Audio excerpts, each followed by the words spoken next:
When us MMO nerds discuss changes to our chosen games, the conversation often boils down to details like balance issues, content droughts, and poorly implemented endgame systems. And while I think that these conversations do need to happen, at the end of the day, these sorts of changes only really serve a small minority of the player base. The truth is that the majority of the people who play your game are noobs, solo players, or just casual AF. Not you, of course. People who click on videos like this are obviously invested enough to know what they're doing. But I trust that the hardcore MMO nerds out there also understand the importance of servicing these new and casual players. Because at the end of the day, at one point or another, every single hardcore PvEer, PvPer, and RPer was a noob themselves. So today, I want to talk about the new player experience for Guild Wars 2, where it falls short and where I believe it can learn from the current granddaddy of story-driven MMOs, Final Fantasy XIV. But before we do, let's get the obligatory YouTuber spiel out the way. Ding the thing if you like our content. We got new MMO videos coming out every week, and while my therapist says I shouldn't seek validation from strangers, subbing sure would make me happy. So, while everyone has been excitedly unlocking their Jade bots, skiffing around Canther, and fishing, I went the opposite route and I replayed Guild Wars 2's personal story from the beginning for the first time in years. A little trip down memory lane, if you will. And oh boy, it was rough.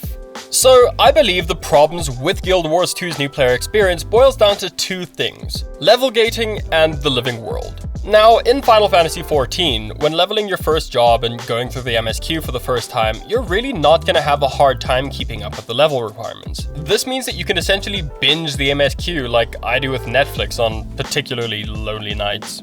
Guild Wars 2, on the other hand, does things very differently. The story is fed to you piecemeal, with a chunk being rationed out every 10 levels. This gating structure forces new players into clearing maps with little to no narrative motivation, all in the name of grinding it out for the next little scrap of story. And while I do think that the zones are great and map completion can be fun in its own right, I really think that it's this carrot-dangling gameplay loop that's making so many new players bounce off the game. The thing that really confuses me is that the game wasn't always like this. I remember at release you would get a new story quest once every 1 or 2 levels, meaning that while each part of the story was told over a longer period of time, the periods of downtime in between story content was much shorter. But I can only assume they changed the personal story's level gating to fit the structure of the game later on, when it all becomes about the living world. This brings me to my second core issue with Guild Wars 2's new player experience. And to help me explain this issue, let's meet our crash test noob, Kevin. So Kevin manages to drag their character across Tyria, he levels them up and ultimately kills Zaitan. Well, congratulations to Kevin on getting through the worst part of the game. But unfortunately for Kevin, their reward for overcoming this slog is, well, a gaping hole in the story. And all because Kevin was too busy playing League of Legends in 2012 instead of playing Season 1 of The Living World. Now, a young, naive me was hyped at the initial announcement of The Living World, a story that would be told through new in-game events released every 2 weeks. The implications of what this could mean for the future of video game storytelling blew my mind. But of course, with hindsight, we can see the massive flaw with ANET's dream of a living, breathing world. Cause in Season 1, once each episode was over, it was over for good. A few months after the initial release of Guild Wars 2, I was pretty burnt out, and because there wasn't really much of an endgame at the time, I decided to take a break. But it was during this break that most of Season 1's story took place, and it really sucked knowing that events were playing out without me. But no, it wasn't FOMO that I was feeling, it was more of a sense that I was being punished for not playing.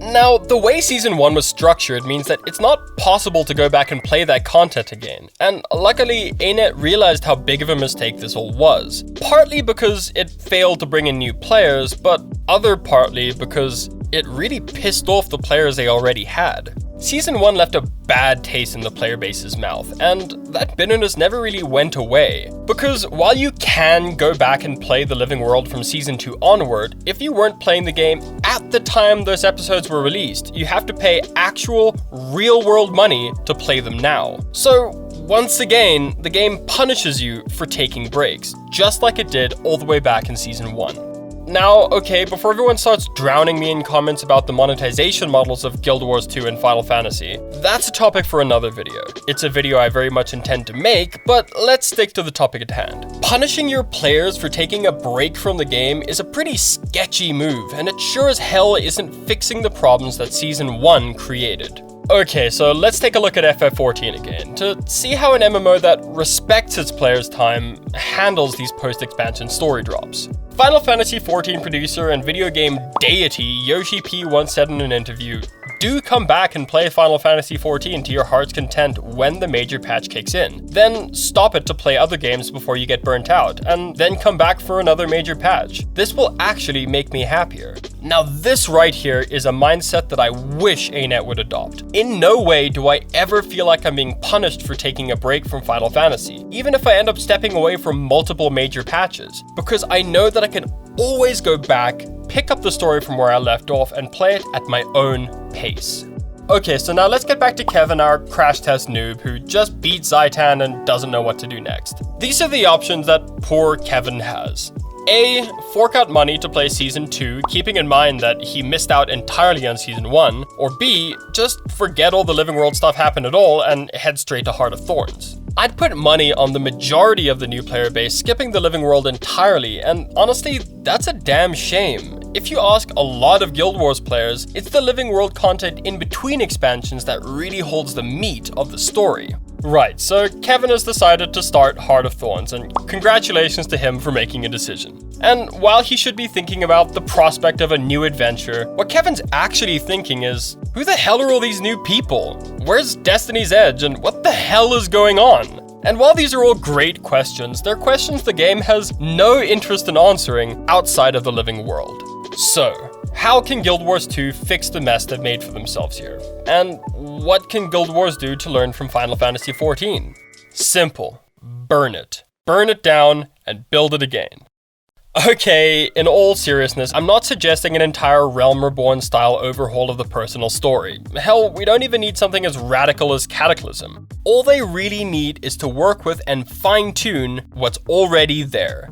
ANET needs to learn from Final Fantasy XIV's recent changes, take notes from how they've trimmed the fat from the story, added and removed content, and tweaked it all for a singular purpose, a better new player experience. ANET needs to refresh the delivery of the personal story and find a way to package in the story lost in Season 1, because it doesn't matter how much new endgame content you make if the new player experience is so bad that new players aren't sticking around long enough to see it. And that's it. What are your thoughts on Guild Wars 2 and Final Fantasy XIV's new player experience? Do you agree? Disagree? What other games could Guild Wars learn from? Leave a comment down below and we can talk about it. Thank you so much for watching. Subscribe if you like our content, it really helps out the channel and my dopamine levels. Check out our other content over here, like this video where we talk about what the Elder Scrolls Online can learn from Guild Wars 2. Or check out this video that I'm sure you'll dig. I'll catch you guys in the next one, and remember, y'all know this is just my opinion, right?